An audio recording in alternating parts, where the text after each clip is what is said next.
Kita boleh saudaraku mengungkapkan saudaraku tekanan yang kita rasakan dalam diri kita. Oke, venting out, that's okay. Tapi jangan sampai saudaraku kita terus menerus saudaraku entertain keluhan itu. Untuk apa berharap pada masa lampau? Saudaraku nggak ada. Itu pengandaian. Tapi berharap itu soal future dan future that is better. Itu namanya hope. Mari kita sama-sama berdoa. Bapa di surga, terima kasih buat hari ini. Terima kasih untuk saat yang indah. Kami boleh berimpun bersama-sama. Kami tahu Tuhan hadir tengah-tengah kami. Kami hormati kehadiran-Mu. Kami sambut kehadiran-Mu. Dan kami tahu ketika Engkau hadir, Engkau melakukan pekerjaan yang indah buat kami semua. Dan saat ini kami buka pikiran, pendengaran, dan hati kami untuk firman-Mu. Mari berbicara kepada kami ya Tuhan. Singkapkan apa yang ada di dalam hati kami yang kami mungkin tidak tahu, tidak sadar selama ini. Tapi biar juga firman-Mu memberi kepada kami kekuatan dan pengharapan. Untuk kami terus boleh melanjutkan perjalanan iman kami dengan kekuatan yang datang dari firman-Mu. Biar hari juga firman-Mu, kebenaran firman-Mu merdekakan kami. Dan lebih daripada semua itu, biar hari ini kami kembali berjumpa dengan pribadi Tuhan Yesus yang mengasihi kami, yang olehnya iman kami boleh dibangun. Karena kami dengar berita firman tentang Kristus yang mengasihi kami. Terima kasih Bapa. Di dalam nama Tuhan Yesus kami berdoa. Amin. Amin. Puji Tuhan, silakan duduk. Saudara-saudara semua yang terkasih. Puji Tuhan, kalau saudara di sebelah saudara ada kursi kosong, saudara boleh angkat tangan saudara karena ada beberapa orang yang masih membutuhkan kursi. Puji Tuhan. Saya ajak kita membuka di dalam kitab Mazmur pasal yang ke-42. Mazmur 42. Hari ini saudara-saudara saya akan sampaikan kepada saudara semua tentang satu hal yang saya tidak tahu keadaan saudara hari ini, tapi saya percaya kalau saudara hari ini saudara merasa saudara tidak membutuhkan apa yang kita belajar hari ini, mungkin lain waktu saudara akan membutuhkan itu, dan saudara juga bisa pakai untuk menolong teman saudara, keluarga saudara, ya, yang bisa dikuatkan oleh firman Tuhan hari ini. Oke, sebelum kita baca ayat firman Tuhan ini, saya ingin bertanya, berapa banyak saudara yang pernah mengalami saat-saat di mana saudara rasa sedih, saudara rasa frustasi, saudara kecewa, bahkan saudara merasa tertekan, dan saudara merasa putus asa. Berapa banyak saudara mengalami itu? Puji Tuhan, oke, yang lain semua keadaan baik-baik, puji Tuhan. Jalan selalu lurus, selalu lancar, syukur. Oke. Dan saudara-saudara ini yang saya ingin sampaikan kepada saudara-saudara semua, bahwa firman Tuhan ternyata bicara tentang keadaan di mana kita itu mengalami yang namanya low. Oke. Kita nggak selalu ada di gunung, karena kita masuk ke dalam lembah. Kalau saudara baca Mazmur 23, Daud berkata, Tuhan gembalaku yang baik, akan kurangan aku, yang baringkan aku di padang rumput yang hijau, ya membimbing aku ke air yang tenang, yang menyegarkan jiwaku, yang menuntun aku di jalan yang benar karena namanya. Kemudian dia berkata, tapi aku juga lewat lembah kekelaman. Nah, kata lembah kekelaman itu lembah segala, the valley, the shadow of death, ya, lembah bayang-bayang maut, jadi dekat dengan maut. Jadi itulah saudaraku kehidupan kita, dan di dalam dunia ini kita pasti akan pernah mengalami saat-saat demikian, karena kita hidup di dunia yang sudah jatuh dalam dosa, dan itu sebabnya saudara, pengharapan kita jangan kita taruh di dalam dunia yang sekarang ini. Tetapi firman Tuhan berkata kita semua menantikan langit dan bumi yang baru, a new heaven and earth, di mana di dalamnya terdapat hanya kebenaran, berarti tidak ada dosa lagi, dan tidak ada lagi air mata, tidak ada lagi pain, tidak ada lagi sakit, tidak ada lagi penderitaan.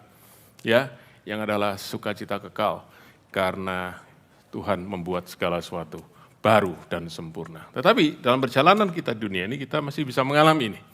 Dan karena itu, saudara-saudara, yang kita perlu belajar adalah bukan hanya bagaimana kita membangun iman kita, bagaimana kita bertumbuh di dalam iman kita, tetapi juga bagaimana kita menghadapi situasi di mana kita mengalami down, ya, kita mengalami, saudaraku, kejatuhan, kita mengalami keterpurukan, saat-saat di mana, saudara-saudara, kita merasa kita ada di lembah, gitu ya, yang kita sering sebut the valley of tears, ya, lembah air mata. Nah, untuk itu mari kita baca sama-sama kitab Mazmur pasal yang ke-42 ini, ayat yang pertama sampai 12. Nanti saudaraku apa yang saya bagikan pada saudara di screen, saya pakai kitab bahasa Inggris yang ayatnya tentu selalu selisih satu dengan ayat dalam bahasa Indonesia. Jadi bahasa Inggris berkurang satu. Jadi kalau bahasa Inggris ayat 1, di Indonesia sudah ayat 2. Oke? Tapi mari kita baca dalam bahasa Indonesia Mazmur 42. Saudara sudah dapat Alkitab saudara?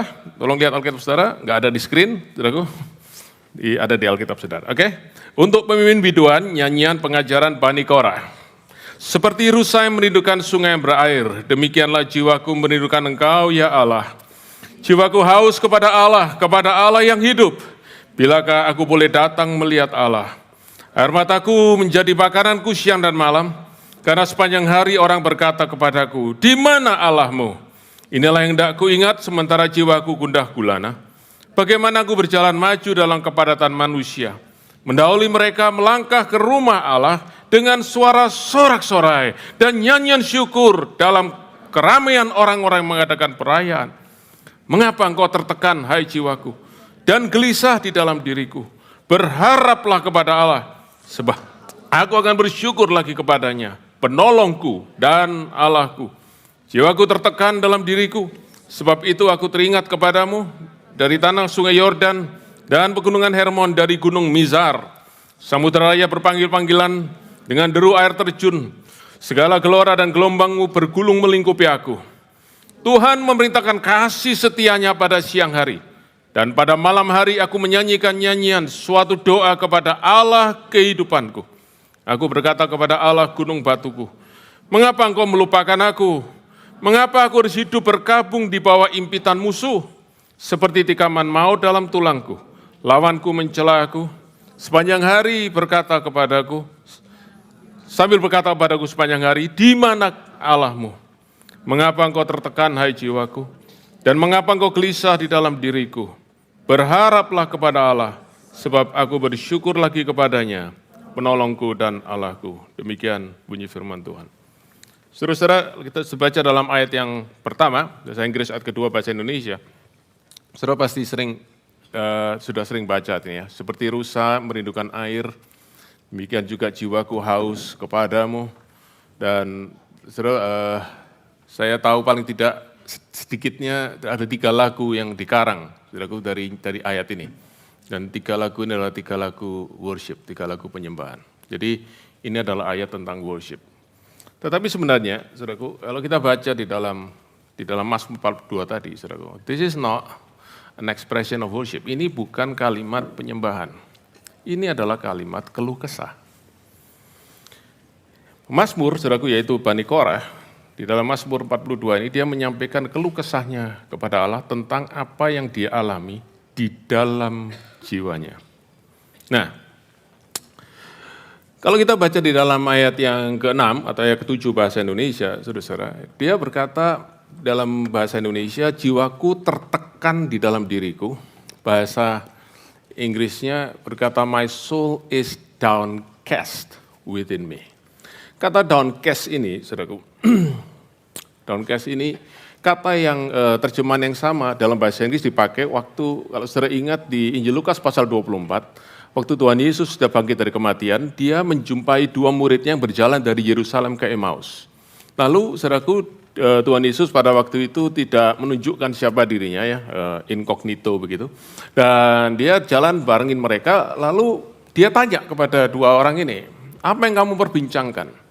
Nah, kemudian kalau saudara baca di dalam Injil Lukas, dikatakan ini, maka berhentilah mereka dengan muka muram. Dan bahasa Inggrisnya downcast. Apa itu downcast?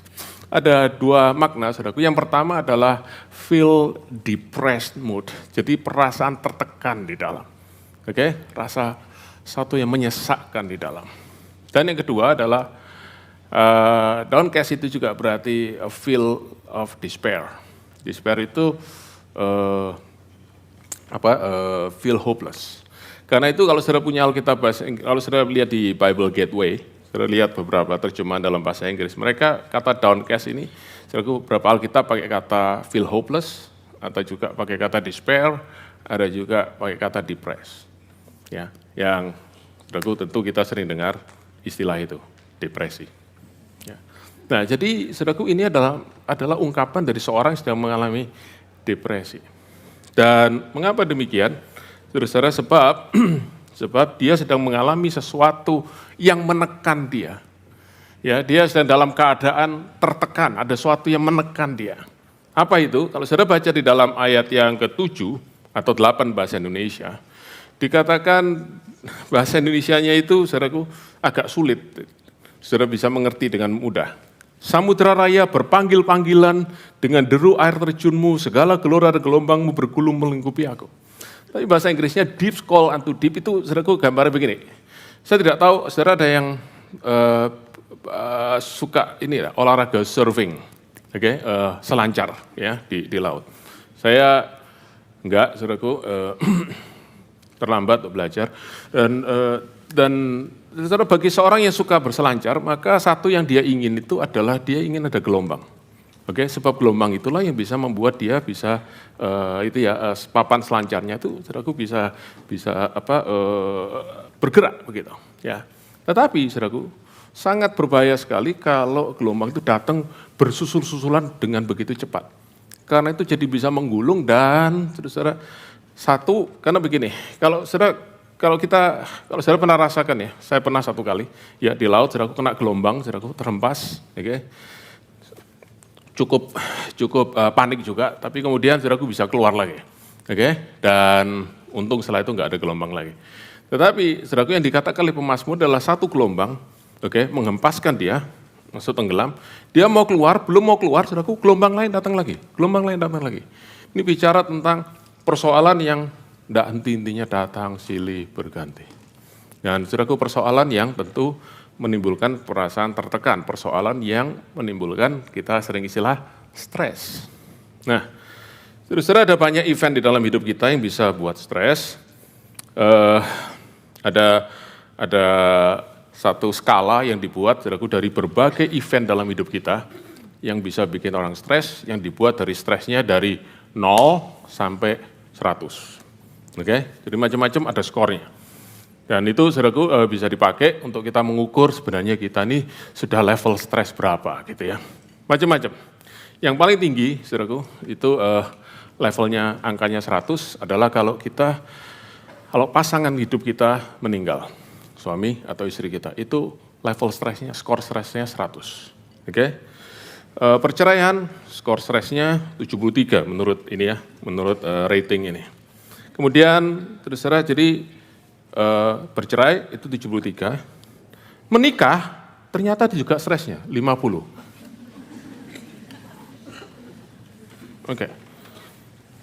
Kemudian, saudaraku, kehilangan pekerjaan 47.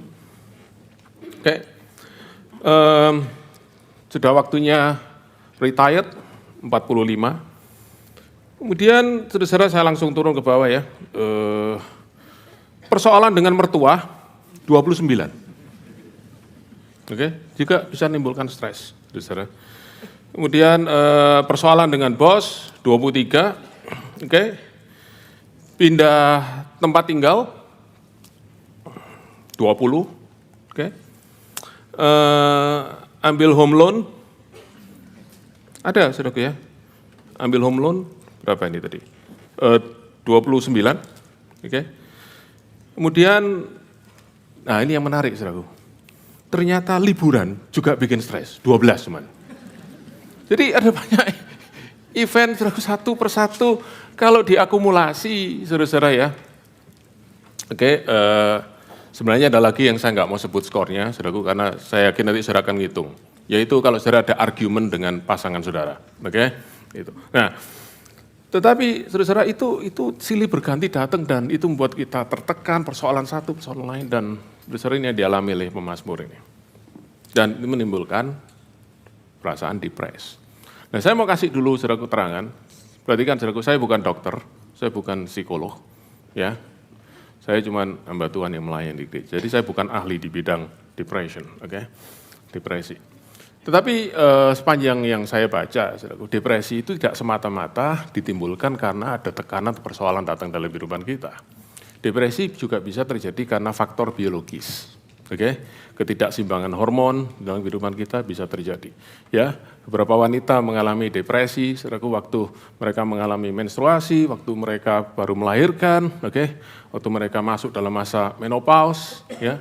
Terus orang yang saudaraku mulai merasa dirinya makin tua juga bisa mengalami depresi.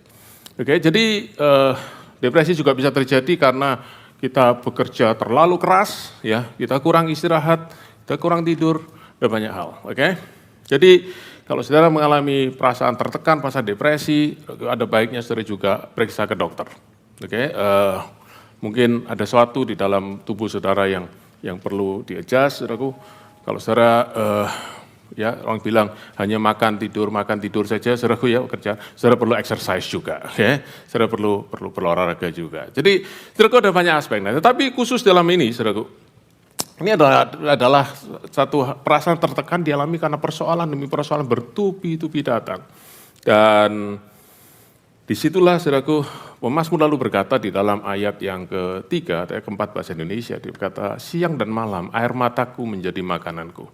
Saudaraku, ada beberapa makna di sini. Nomor satu, artinya air mata itu menangis itu, saudaraku, tidak berhenti-berhenti siang dan malam, saudaraku, terus menerus. Artinya dia sudah tidak bisa lagi menguasai dirinya, losing control. Oke, tetapi juga, saudaraku, kenapa kok sampai pakai istilah, kenapa kok bukan hanya air mataku terus mengalir siang dan malam, kenapa kok sampai air mataku menjadi makananku? Ada kemungkinan, saudaraku, penasihat Alkitab berkata, ada kemungkinan bahwa dia itu karena menangis terus. Jadi dia itu sampai tidak punya lagi appetite, nafsu makan. Karena begitu tertekan. Ya. Jadi itu sebabnya aku tidak lagi makan yang lain, aku cuma makan air mataku. Saudara, tentu ini perkataan kiasan, ya. Saudara perhatikan, ya, Mazmur itu kan genrenya poetik, ya. Jadi apa namanya? Jadi tidak harus kita artikan secara harafiah.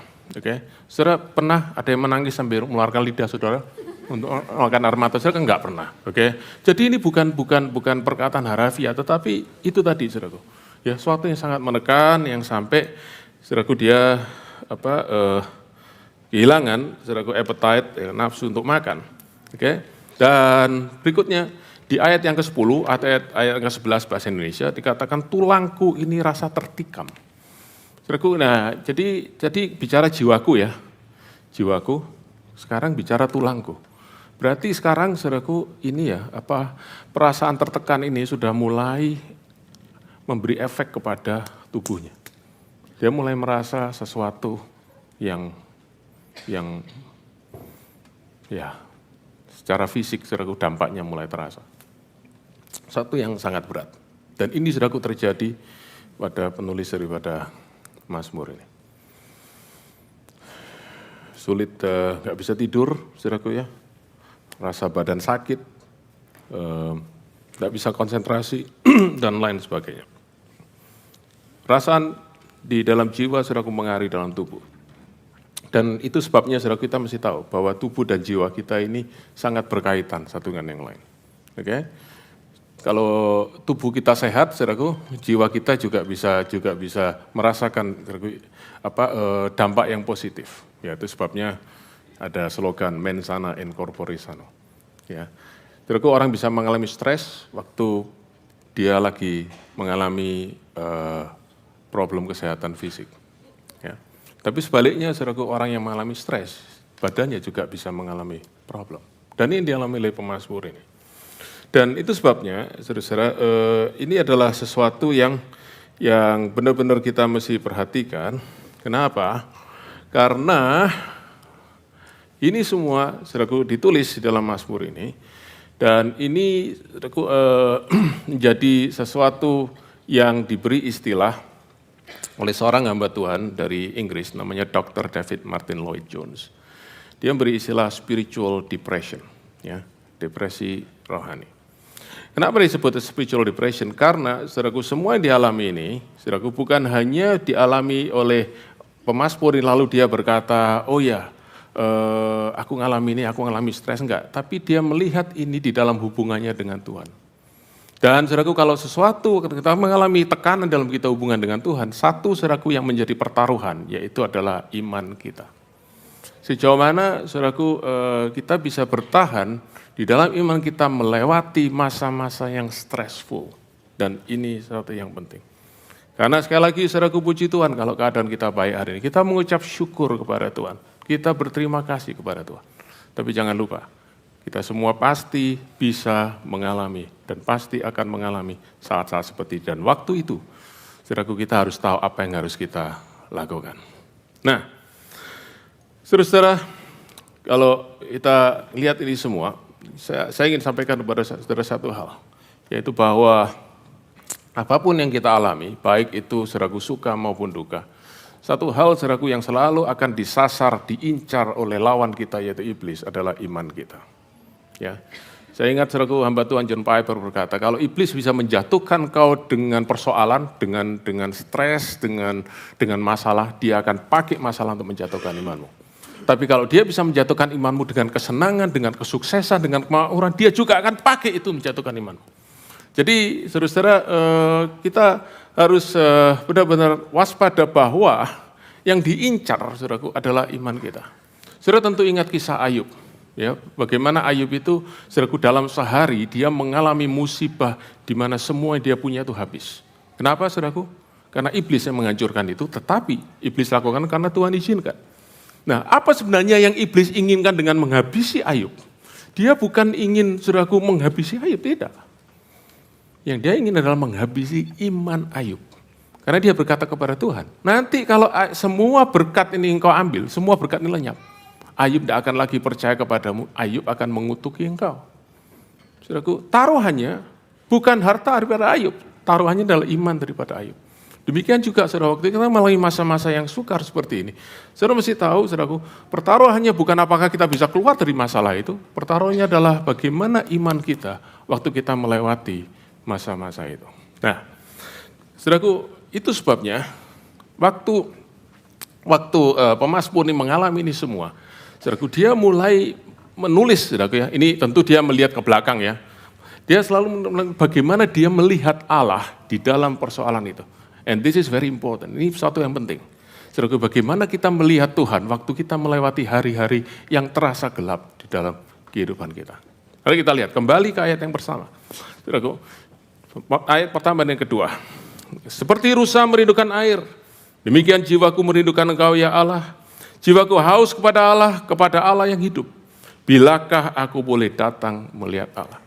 Nah, kalau saudara sudah melihat, kalau sudah mengerti konteks daripada Mazmur dia itu seorang yang sedang mengalami perasaan benar-benar tertekan dalam dirinya, maka ayat ini akan punya makna yang berbeda. Yaitu ayat ini adalah keluhan dari seorang yang merasa kekeringan di dalam jiwanya. Dan saudara, kalau saudara baca kalimat terakhir, when can I go and meet with God? Meet with God, artinya dia sekarang, saudaraku, tidak bisa lagi ketemu dengan Tuhan. Apa saudaraku? Artinya dia kehilangan sesuatu yang sangat berharga buat dia, yaitu apa? God's presence. Dia kehilangan hadirat Tuhan. Dia tidak bisa lagi merasakan Tuhan itu hadir. Dia merasa, saudaraku, lawannya presence apa? Absence. Dia merasakan, saudaraku, Tuhan itu absen. Tuhan itu enggak lagi hadir di dalam kehidupannya.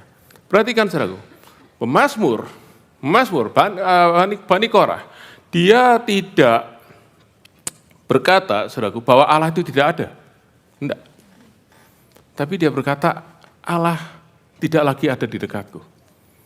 So, he does not question God's existence. He question God's presence. Ya. Dan itu, saudaraku, buat seorang yang sudah benar-benar mengalami kehadiran Tuhan. Nah, dia kehilangan itu. Nah, saudara, ini satu hal yang paling penting, yang kita mesti tahu ya. Kalau dia berkata, aku ini kehilangan kehadiran Tuhan, itu ada satu poin yang penting. Berapa banyak saudara pernah kehilangan sesuatu yang berharga di dalam hidup saudara? Apa itu? Hadirat Tuhan, jangan ikut-ikut, saudaraku. Yang lain. Pernah ya? Yang lain tidak pernah kehilangan ya. Kalau saudara tidak pernah kehilangan berarti saudara nggak punya apa-apa. Oke, makanya nggak pernah kehilangan gitu loh ya. Kalau saudara punya banyak pastilah pernah kehilangan 1, 2, saudaraku. Ada yang saudara kehilangan, nggak apa-apa lah, karena nggak berharga. Tapi ada sesuatu yang saudara cari sampai nggak bisa tidur, saudaraku. Karena sesuatu yang berharga. Nah berarti saudaraku, kalau orang ini sampai, Mazmur ini sampai dia menangis karena dia kehilangan hadirat Tuhan, berarti dia nomor 1 pernah mengalami hadirat Tuhan. Dan yang kedua, hadirat Tuhan sangat berarti buat dia. Oke, nah mari kita baca saudaraku di dalam ayat yang ke-4. Oke, ayat ke-5 bahasa Indonesia. Dia berkata gini, ini hendaklah yang ku ingat. Nah, saudaraku dia ingat apa yang terjadi di masa lampau. Oke, sementara jiwaku gundah gulana. Jadi sementara saudaraku dia lagi stres hari itu, dia ingat apa yang terjadi di masa yang lampau. Bagaimana aku berjalan maju dalam kepadatan manusia. Mendahului mereka melangkah ke rumah Allah dengan suara-suara dan nyanyian syukur dalam keramaian orang-orang yang mengadakan perayaan. Dia ingat saudaraku bagaimana waktu dia mengalami benar-benar hadirat Tuhan. Ya, saudaraku istilahnya itu mountain top ya, di puncak gunung. Wah, rasanya Tuhan itu begitu dekat. Dia nyanyi itu saudaraku. Ya, suasananya tuh ya, dia rasa saudaraku ya naik. Mungkin lebih tinggi dari Paulus. Paulus kan bilang naik ke langit ketiga. Dia mungkin langit 4 gitu ya. Dekat sekali dengan Tuhan. Wah, rasanya Tuhan itu begitu dekat. Dia ingat dia dulu pernah ngalami itu. Sekarang, saudaraku, dia ada di lembah. Tadi di puncak gunung, dia di lembah. Dan saudara, buat seseorang yang mengalami masa jaya, kemudian saudaraku masuk dalam masa terpuruk, saudaraku itu sangat-sangat menyakitkan. Sangat-sangat menyakitkan. Dan itu sebabnya Mazmur mengalami sesuatu yang sangat berat. Karena dari dia mengalami kehadiran Tuhan, mengalami saudaraku, ya bagaimana ini ya, pesta ya di rumah Tuhan. Sekarang saudaraku, rasanya Allah tinggalkan dia. Nah, kenapa dia mengalami itu? Sebab dia sekarang merasa dia jauh daripada Tuhan. Atau Tuhan menjauh daripada dia. Saudara lihat di dalam ayat yang ke-7. Oke. Ayat yang ke-7 bahasa Indonesia atau ayat ke-6 bahasa Inggris.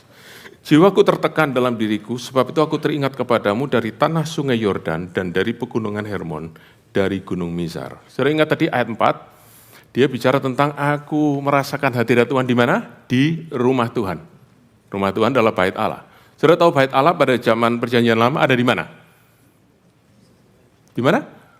Di Yerusalem. Oke? Tapi sekarang dia ada di pegunungan Hermon.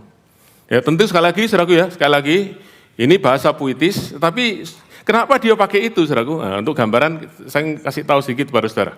Oke ya, ini Yerusalem di sini, saudara lihat ya, di selatan, di provinsi Yudea.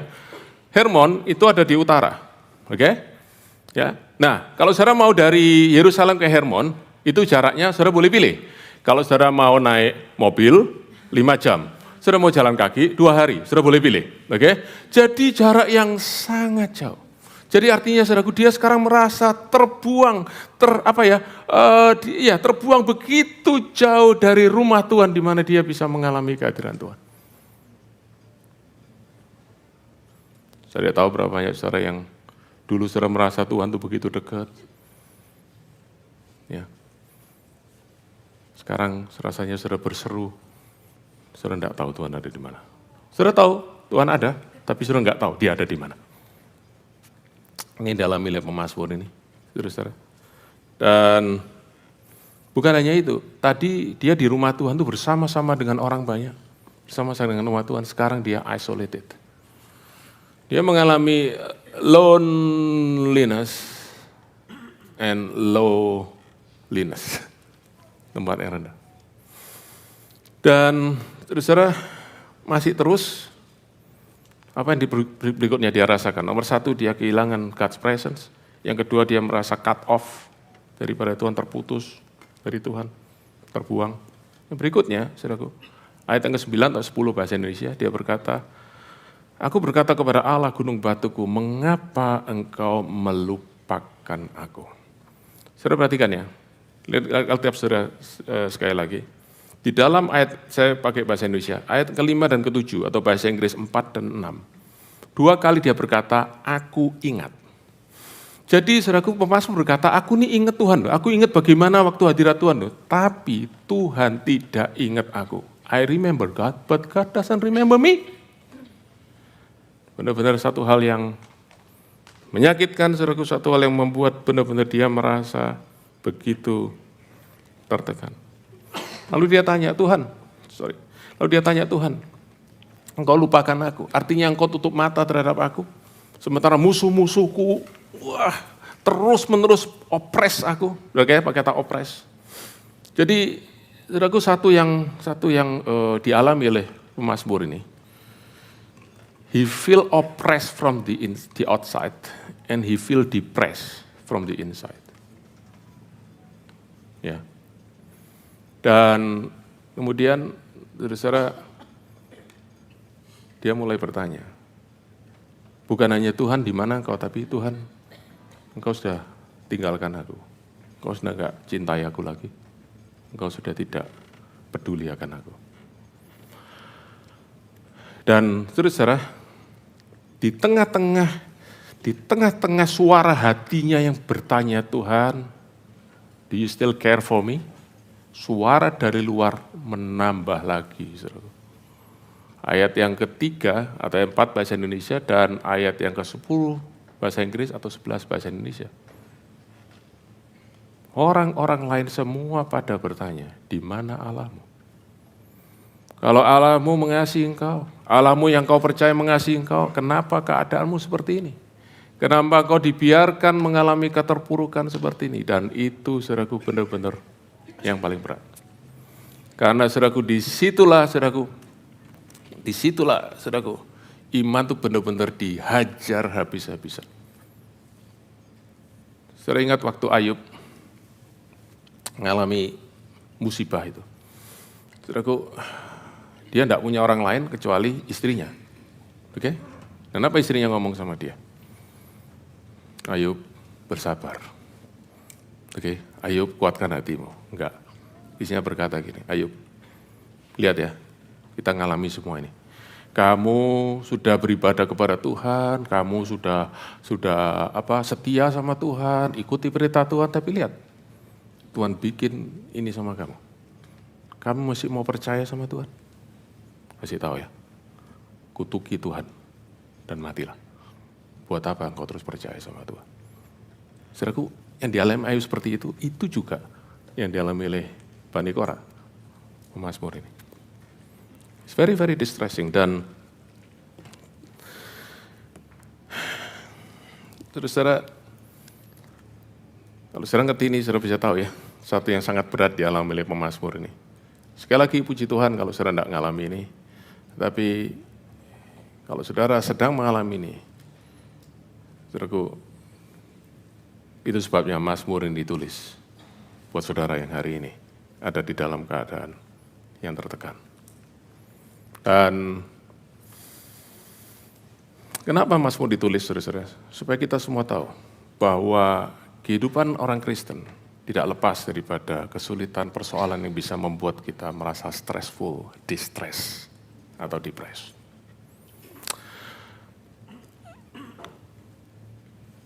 Ini, saudaraku, yang membuat kita lebih punya ekspektasi yang realistis tentang bagaimana seorang yang percaya kepada Tuhan. Saudara lihat ya, Bani Asaf, kalau saudara baca dengan teliti, Bani Asaf, dari ayat 1 dia berkata, dia itu orang yang punya kehausan akan Allah, berarti dia itu orang yang dekat dengan Tuhan. Dia orang yang mengenal Tuhan, dia sebut Allahnya itu gunung batu. Saudaraku ya, dia orang yang beribadah kepada Tuhan, makanya saudaraku dia mengalami hadirat Tuhan waktu dia ibadah. Tapi orang seperti itu bisa mengalami masa-masa di mana dia seperti ditinggalkan oleh Tuhan. Dan saudaraku, ini yang paling berat adalah begini. Yang paling berat adalah kita bisa merasa Tuhan tinggalkan kita pada saat kita justru paling membutuhkan Tuhan. Saudara, jujur, kalau saudara dalam keadaan yang baik, saudara dalam keadaan yang selancar semua, saudara merasa, benar enggak saudara jujur, saudara merasa saudara perlu Tuhan? Siapa yang merasa gitu? Oke, lebih baik enggak angkat tangan ya. Saudaraku, seringkali kita enggak pernah merasa kita butuh Tuhan, tapi waktu kita dalam persoalan, baru kita merasa, saya perlu Tuhan, benar ya? Nah, waktu kita berkata, Tuhan aku perlu Engkau, justru saudaraku kita rasa, Tuhan itu absen. Dan itu yang paling berat, dan itu sebabnya saudaraku, disinilah kita harus tahu bagaimana kita harus menghadapi ini semua. Tetapi sebelum saya masuk dalam bagian yang kedua, bagian yang terakhir, yang tentu saudara tunggu-tunggu, oke? Yaitu bagaimana kita menghadapi ini. Saya ingin sampaikan sekali lagi, bahwa saudaraku mengalami tekanan dalam batin kita, tekanan jiwa kita, itu tidak menunjukkan bahwa kita ini sudah berdosa sama Tuhan. Itu juga tidak selalu menunjukkan kita ini enggak sungguh-sungguh dengan Tuhan. Itu tidak menunjukkan bahwa kita ini menjauh daripada Tuhan. Tidak selalu gitu. Ya, kalau kita berdosa kepada Tuhan, maka saudaraku pasti ada gangguan di dalam hubungan kita dengan Tuhan. Oke? Tapi kita bisa bertobat dan kita bisa kembali kepada Tuhan. Kalau kita menjauh daripada Tuhan, kita bisa kembali kepada Tuhan. Tapi tidak selalu, saudaraku, kita merasakan kekeringan, tidak selalu, saudaraku, kita merasa Tuhan itu jauh, itu karena kita sudah berbuat sesuatu yang salah dalam kehidupan kita. Karena kalau saudara baca dalam Alkitab, banyak tokoh-tokoh Alkitab, saudaraku, yang sungguh-sungguh dengan Tuhan, mereka mengalami masa-masa yang membuat mereka feel so depressed. Daud menulis dalam Mazmur pasal yang ke-6, saudaraku, dia berkata, bantalku ini basah dengan air mataku. Saudara, benar-benar dia mengalami tekanan yang sangat berat. Oke, saudaraku, Yeremia, ya itu disebut weeping prophet, oke, nabi yang menangis. Sampai saudaraku ada satu kitab yang judulnya Ratapan. Dan itu adalah Ratapan Yeremia. Dan tentu saudara ingat seorang nabi yang bernama Elia, yang baru saja memenangkan, saudaraku, pertandingan melawan Nabi Baal di Gunung Karmel. Ya, besoknya, saudaraku, dia sudah lari dan dia mengalami putus asa dan dia bilang kepada Tuhan, Tuhan, lebih baik aku mati saja. Terus, saudara, ini bisa dialami oleh siapa saja. Bahkan Nabi yang termasuk salah satu yang paling hebat bisa mengalami ini. Kenapa saya sampaikan ini kepada saudara? Supaya kita tahu bukan hanya nomor satu kita bisa alami, tapi nomor dua, saudaraku, kita tidak perlu merasa malu atau merasa tabu kalau kita mengalami ini. Sehingga kita bisa share ini dengan orang lain, bisa berbagi dengan orang lain. Karena Tuhan ingin, saudaraku, kita sebagai jemaat Tuhan, kita saling bertolong menolong menanggung beban kita satu dengan yang lain. Tuhan ingin, saudaraku, kita semua, saudaraku, seperti kitab Roma pasal 12 berkata, bersukacitalah dengan mereka bersukacita, menangislah dengan mereka yang menangis. Tetapi bagaimana kita tahu kalau orang yang menangis, saudaraku, selain mereka beritahu kepada kita? Nah, masalahnya adalah, saudaraku, kalau kita berkata, wah, kalau saya cerita bahwa saya lagi stres, saya lagi depres, nanti saya dianggap lemah. Nanti saya dianggap, oh kok enggak beriman. Jadi akhirnya, saudaraku, kita coba tutupi diri kita selalu ingin kelihatan kuat di depan orang, dan akhirnya, saudaraku, kita mengalami namanya implosion. Sesuatu yang meledak di dalam, saudaraku, yang menghancurkan diri kita sendiri. Nah, kita bisa mengalami saat-saat di mana kita mengalami low, oke? Dan disitulah, saudaraku, kita bisa belajar bagaimana dari Mazmur, bagaimana kita menghadapi itu.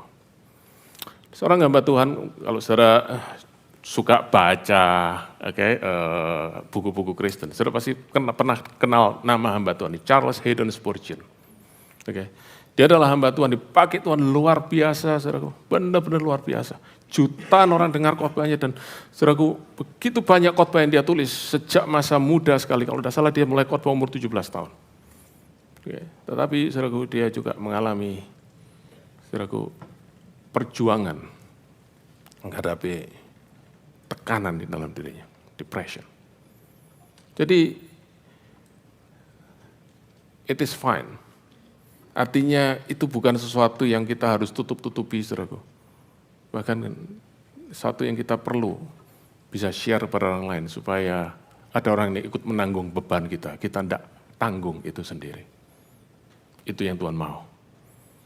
Sebabnya, saudaraku, saya ingin gereja kita punya satu karakter, yaitu karakter warm as a community. Di mana kita bisa care satu dengan yang lain. Dan kita ikut bantu, ringankan beban, angkat beban itu sama-sama. Saya beritahu, saudara, at least psychologically, at least secara psikologis.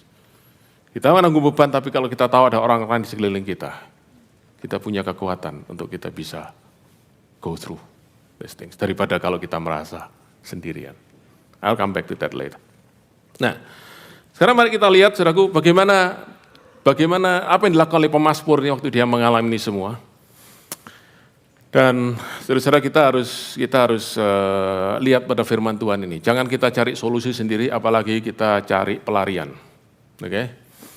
Macam-macam saudaraku yang akhirnya tidak membuat keadaan lebih baik, malah bisa membuat lebih buruk. Mari kita lihat, apa yang pernah katakan, saudaraku, ini bagian terakhir dari Mazmur pasal 42 ini. Kita sudah baca semua kan? Tinggal 2 ayat saja, dan 2 ini ayat kembar. Yaitu ayat yang ke-6 di dalam bahasa Indonesia dan 12. Atau ayat 5 dan 11 dalam bahasa Inggris. Itu ayat kembar. Karena isinya persis sama, verbatim. Oke? Ya. Dan ayat ini saudaraku adalah 2 ayat kembar ini menutup 2 bagian daripada kitab Mazmur ini. Jadi kitab Mazmur ini saudaraku mulai ayat, kalau dalam bahasa Indonesia ya, ayat 2 sampai ayat yang ke-5, saudaraku itu berisi keluhan, lalu ditutup dengan ayat ke-6, saudaraku bagaimana dia mengatasi keluhan itu, bagaimana dia menghadapi keluhan itu, bagaimana dia handle keluhan itu. Lalu lanjutkan lagi ayat 7 sampai 11, ditutup lagi ayat 12. Oke? Jadi keluhan, tapi dia berkata, this is what I will do. Dia mengeluh lagi, this is what I do. Yang artinya apa, saudaraku? Kita boleh mencurahkan hati kita. Kita boleh, saudaraku, mengeluh. Yang kita tidak boleh adalah bersungut-sungut. Oke? Kita boleh, saudaraku, mengungkapkan, saudaraku, tekanan yang kita rasakan dalam diri kita. Oke? Venting out, that's okay. Tapi jangan sampai, saudaraku, kita terus-menerus, saudaraku, entertain, oke, keluhan itu. Kita harus tahu, yes, at one point of time I will stop and do other thing. Apa itu? Mari kita lihat. Ayat 5 dan ayat 11 dalam bahasa Inggris. Why my soul are you downcast? Saudaraku, sekarang pemazmur ini bicara kepada jiwanya sendiri, kepada dirinya sendiri. Tadi dia bicara kepada Tuhan kan? Tuhan, di mana engkau? Oke. Dia bicara tentang orang lain ngejek aku, nertawakan aku. Sekarang dia ngomong sama dirinya sendiri. Artinya dia berkata gini, my soul, I've listened to you. Now I want to speak to you. Ya, dan saudara-saudara ini satu hal yang penting. Oke, satu hal yang penting. Saudaraku, kita mesti belajar bukan hanya dengar, saudaraku, jeritan hati kita, dengar tangisan hati kita. Kita jangan tutup telinga kita, jangan berkata, tidak boleh, aku harus kuat, tidak boleh. Kita dengar, saudaraku. Tapi kita harus stop pada satu titik. Kita nggak boleh terus go with the flow. Kita jangan memusuhi emosi kita, tapi kita juga jangan menuruti emosi kita. Kita harus bisa handle emosi kita. Kita harus bisa kuasai emosi kita. Karena itu, saudaraku, Mazmur berkata, hai jiwaku. Dia ngomong sama jiwanya, hai jiwaku, mengapa engkau tertekan? Mengapa engkau gelisah? Saudara, ini kalau kita lihat ada 2 arti ya. Nomor 1, dia ngajak namanya reasoning. Hei, engkau sedih. Apa sih alasannya? Oke, nomor 1. Tapi lebih penting lagi begini. Hei, engkau sedih ya. Seharusnya engkau tidak sedih. Seharusnya engkau tidak putus asa. Dan kita harus bisa ngomong itu pada jiwa kita.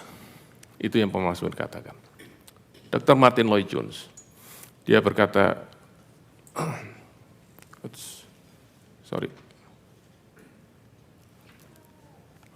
dia berkata begini,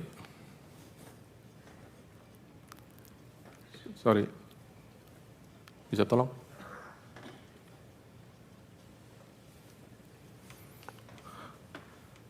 Dari situ saja? Dari situ juga tidak bisa? Oke, mari kita berdoa. yang ketawa senang berarti ya? Oke. Tidak bisa ini? Oke. Dr. Martin Lloyd Jones berkata begini, have you realized, apakah engkau sadar bahwa kalau engkau terus ngerasa unhappy ya, engkau rasa nggak senang, gelisah terus ya, nggak senang, itu karena kamu terus-menerus cuma dengar emosimu, dengar selfmu, dengar keakuanmu, daripada kamu ngomong sama dirimu. Kalau kamu bangun pagi, Tiba-tiba rasa, bangun pagi rasa capek, sudah belum mulai itu, sudah capek. Karena begitu banyak persoalan, tak kasih tahu. Itu kan ada yang ngomong sama kamu. Siapa yang ngomong? Yourself, dirimu. Karena itu kalau engkau terus dengarkan, oh iya, itu lihat, nanti kamu ke kantor ya, itu pekerjaan berat loh. Nanti tidak tahu. Iya, amin. Saudaraku, saudara amini terus, saudaraku. Kita bisa start day off. Karena itu Dr. Martin Lloyd Jones berkata, kita harus bisa ngomong sama diri kita harus bisa ngotbahin diri kita sendiri. Bahkan kita harus mempertanyakan diri kita sendiri. Hei, kenapa kamu sedih? Saudara, berapa banyak saudara pernah ngasih nasihat sama orang lain? Tahukah saudara ada pepatah, kata-kata bijak berkata seperti ini. Hidup kita akan jauh lebih baik kalau kita melakukan semua nasihat yang kita kasih sama orang lain. Setuju? Kenapa hidup kita tidak lebih baik? Karena kita pandai memberikan nasihat-nasihat yang benar, tapi kita sendiri tidak pernah melakukan. Nah sekarang saudaraku, kenapa kita tidak mulai lakukan hal berbeda? Kita nasihati diri kita sendiri, kita ngomong sama diri kita sendiri, hai jiwaku. Dan saudaraku, di kitab Mazmur itulah kitab ungkapan hati, oke? Dan itu bisa ungkapan kepada Tuhan, bisa kepada orang lain, tapi juga kepada diri sendiri. Contoh, kalau saudara baca Mazmur 103. Daud berkata, pujilah Tuhan, hai jiwaku. Kita sering nyanyi ya, bless the Lord, oh my soul. Itu ngomong sama siapa, saudaraku? Oke, karena itu saudaraku jangan pernah pemimpin pujian berkata, katakan kepada sebelahmu, bless the Lord, oh my soul. Enggak cocok, saudara. Katakan kepada dirimu, bless the Lord, oh my soul. Waktu engkau enggak kepingin, waktu engkau rasa, my soul, bless the Lord. Dan ini saudaraku, satu yang kita mesti lakukan. Nah, Mazmur berkata, jiwaku, apa alasannya engkau ini stres? Apa alasannya engkau merasa putus asa? Seharusnya engkau tidak demikian. Lalu saudaraku, jiwanya berkata, loh, persoalan begini banyak, kenapa aku enggak stres? Nanti saudaraku, kita harus berkata seperti Mazmur, engkau punya alasan lebih daripada alasan persoalanmu, yaitu apa? Berharap kepada Allah. Nah, saudaraku, kata hope ini penting. Kata hope itu selalu menunjukkan nomor satu, future. Setuju? Untuk apa berharap pada masa lampau? Saudaraku, enggak ada. Itu pengandaian. Tapi berharap itu soal future. Dan future that is better. Itu namanya hope. Ya. Dan saudara pemazmur berkata, engkau kenal Allah. Engkau tahu Allah. Dan saudaraku, dia ngomong sama dirinya sendiri, hei, kamu kan kenal Tuhan. Dia gunung batumu. Dia keselamatanmu. Berarti kamu mestinya punya hope. And you should not feel hopeless. Nah, ini penting, saudara-saudara. Tapi ini juga satu kalimat yang menunjukkan bahwa kita mesti bertobat. Karena yang membuat kita seringkali merasa distress, depres, adalah karena kita taruh hope kita, pengharapan kita di tempat lain selain Tuhan. This sentence is a call for repentance. Taruh pengharapanmu hanya kepada Tuhan. Karena di tempat lain, engkau harapkan bisa hancur. Dan waktu dasar pengharapanmu hancur, pengharapanmu ikut hancur, dan engkau tidak lagi punya pengharapan. So it's very important for us to know where we put our hope. Because the foundational hope determine how lasting, how sustainable our hope is. Penting sekali untuk kita mengerti dasar pengharapan kita, karena disitulah kita bisa tahu seberapa kuat pengharapan kita, karena dasarnya kuat. Dan terus saudara, Mazmur berkata, engkau kan punya Allah. Dan engkau harus bisa tahu, dan engkau harus tahu. Engkau harusnya tahu, my soul you should know, if you have God, you always have a hope. You must know that. Dan itu saudaraku, pemazmur ini saudaraku khotbah dirinya sendiri. Saudara kenal hamba Tuhan namanya Martin Luther, oke? Ya, yang hidup tahun berapa itu? Abad 16. Ya. Dia, saudaraku, pelayanannya banyak mengalami tekanan, oke? Karena dia mengadakan namanya reformasi, merubah. Perubahan selalu ada tekanan, saudaraku. Wah, bahkan pernah mau diancam, mau dibunuh, saudaraku, mau diculik, dan lain. Dia harus sembunyi, saudaraku. Stressful. Dan saudaraku, satu kali begitu banyak persoalan, sampai benar-benar bahasa Inggrisnya takes toll, oke? Dia benar-benar jatuh dalam depresi. Saudaraku, berhari-hari dia murung, dia muram terus, saudaraku. Dan satu pagi, saudaraku, dia lihat istrinya keluar, saudaraku, di rumah itu. Istrinya pakai baju hitam semua. Saudaraku, pada zaman itu, baju hitam itu hanya menunjukkan satu, ada kematian. Oke, bukan baju pesta. Hitam itu cuma satu, kematian. Martin Luther tanya sama istrinya, loh, siapa yang meninggal? Istrinya jawab gini, Allah. Hah? Jangan ngawur kamu ya. Jangan ngawur, bagaimana mungkin Allah itu meninggal? Bagaimana Allah itu mati? Nah, istrinya bilang, coba ngaca sana, lihat mukamu. Kalau Allah hidup, mukamu enggak kayak gitu. If God is alive, we should not be mourning like this. Kata-kata itu menusuk, saudaraku, Martin Luther.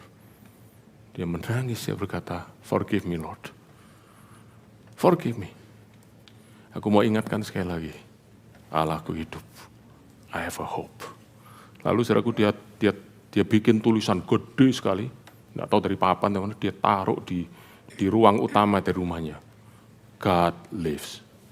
Tiap kali saudaraku dia baca itu, Allahku hidup, Allahku hidup, Allahku hidup. Aku punya pengharapan. Saudaraku, dia terus mengkhotbahin dirinya. He keep preaching to himself. God lives and I shall live. I have a hope in life. Haleluya.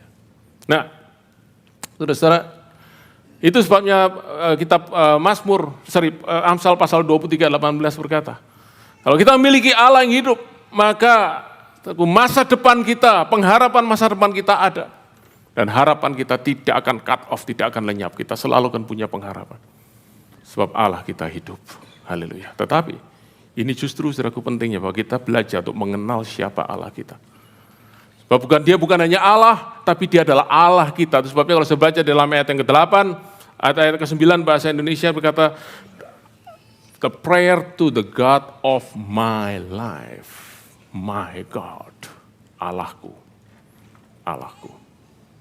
Haleluya. Nah, bagian terakhir, saudara-saudara. Dia berkata, mengapa engkau gelisah jiwaku, berharaplah kepada Allah, sebab aku akan memuji dia lagi. Memuji dia. Saya garis bawahi kata yet. Sebab kata yet ini menunjukkan dua arti. Nomor satu, kalau kata yet berarti dia belum memuji Tuhan, tapi dia sudah mulai memuji Tuhan. Cuman begini, saudara. Dia berkata, aku sekarang memuji Tuhan dari imanku kepada Allahku. Oke? Sekarang ratapanku belum berubah jadi tarian, kain kabungku belum berubah jadi jubah sukacita, tapi aku akan memuji Allahku sebab dia Allah yang hidup dan aku percaya. Satu kali, my hope will become experience. Apa yang aku percaya hari ini, apa yang imani hari ini, satu kali akan menjadi kenyataan. Allahku akan membawa aku kembali mendapatkan kehadirannya, mendapatkan kembali sukacita daripada Tuhan. Aku akan mendapatkan kembali Allah seperti air yang hidup yang menyegarkan jiwaku. One day I will get it in His time, and that's why I praise Him now. Nah, saudara-saudara, itu yang Pemasmur katakan. Aku akan memuji Tuhan. Kalau aku percaya kepada Tuhan, aku akan memuji Dia, sebab Dia Allah yang besar, Allah yang mulia. Haleluya. Dan itu sebabnya di ayat yang ke-8, atau ayat 9 bahasa Indonesia, dia berkata begini.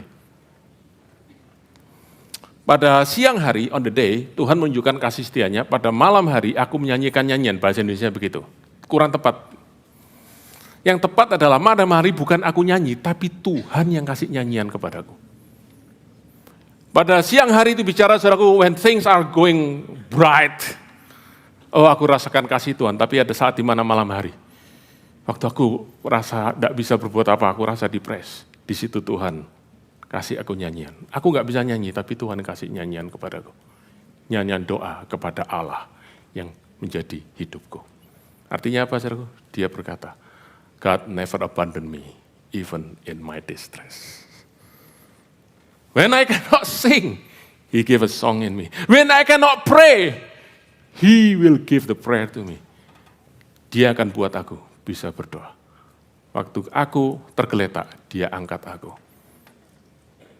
Dia kuatkan aku. Haleluya. Saudara-saudara, itulah yang dialami oleh pemazmur ini. Dan sebagai penutup, saudaraku, kalau saudara melihat ini semua, apa yang dialami pemazmur ini? Ya, dia mengalami tekanan begitu rupa, dia mengalami, saudaraku, diejek oleh musuh-musuhnya, dia merasa tinggalkan Tuhan. Saudaraku, siapa yang paling pernah mengalami itu? Tidak ada yang lebih daripada Tuhan Yesus. Mari kita baca ayat terakhir ini, kisah daripada Tuhan Yesus. Mari kita buka Injil Matius pasal 26 dan 27. Oke? Saya ambil 3 ayat saja. Pasal 26 dan 27. Pasal 26, saudaraku, ayat 36 sampai 38. Oke? Mari baca sama-sama. Maka sampailah Yesus bersama dengan muridnya ke suatu tempat Getsemani. Saya lompat ayat 37 ya. Dan ia membawa Petrus dan kedua anak Zebedeus, yaitu Yakobus dan Yohanes. Maka mulailah ia merasa gentar. Tuhan Yesus, saudaraku, ternyata dia juga merasakan kegentaran. Dia merasakan tekanan di dalam batinnya. Lalu ayat 38. Lalu katanya kepada mereka, kepada siapa? Kepada 3 muridnya itu. Hatiku sangat sedih, seperti mau mati rasanya.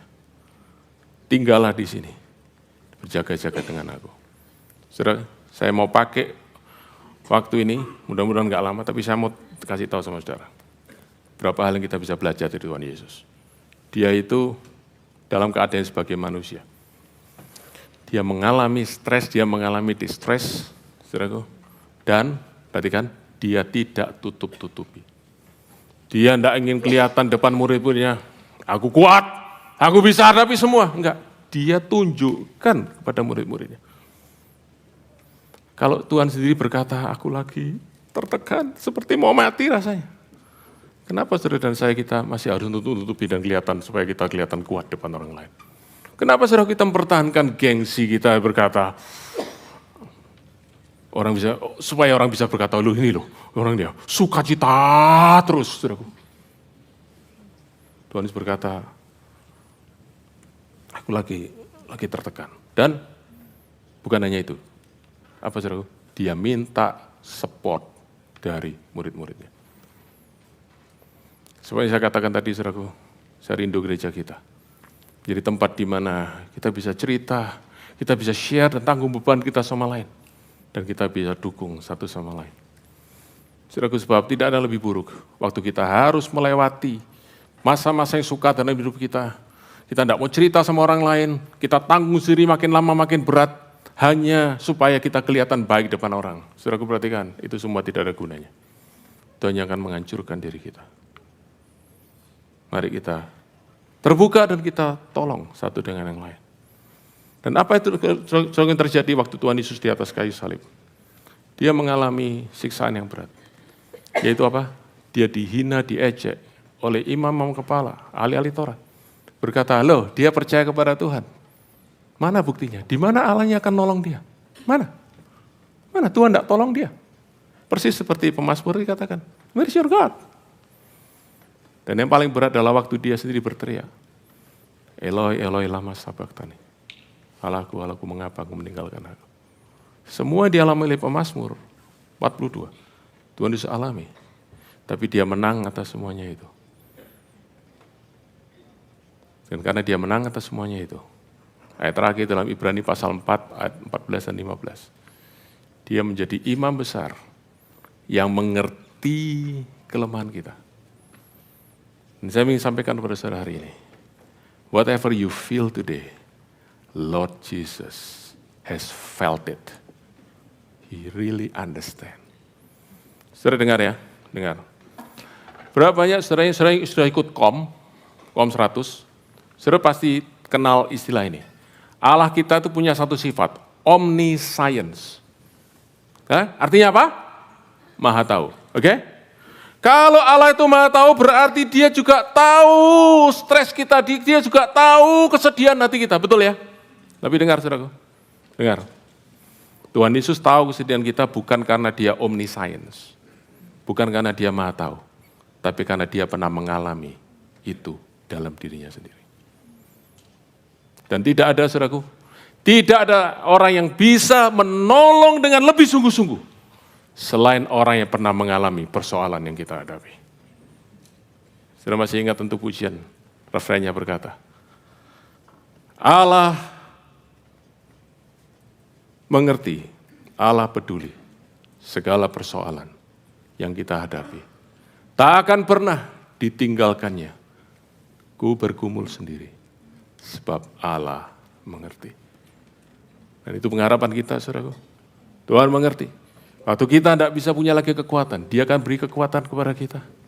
Sehingga kita bisa berkata kepada diri kita, mengapa engkau putus asa jiwaku?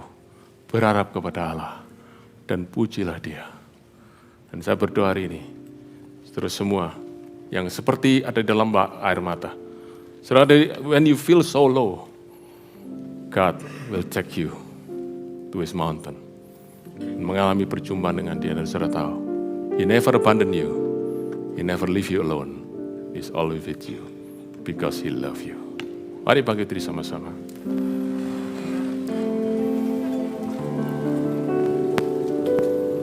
Saya mau berdoa sebelum kita akhiri firman Tuhan hari ini.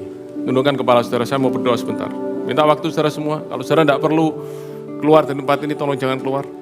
Saya mau berdoa buat saudara. Adakah saudara yang hari ini saudara dalam tekanan? Saya tidak tahu apa itu. Saya tidak tahu. Dan saya tidak perlu tahu, sebab saya juga tidak bisa menolong saudara. Tapi saya bisa berdoa buat saudara. Dan saya mau berdoa buat saudara hari ini. Supaya hari ini Tuhan memberikan kepada saudara a song in the night.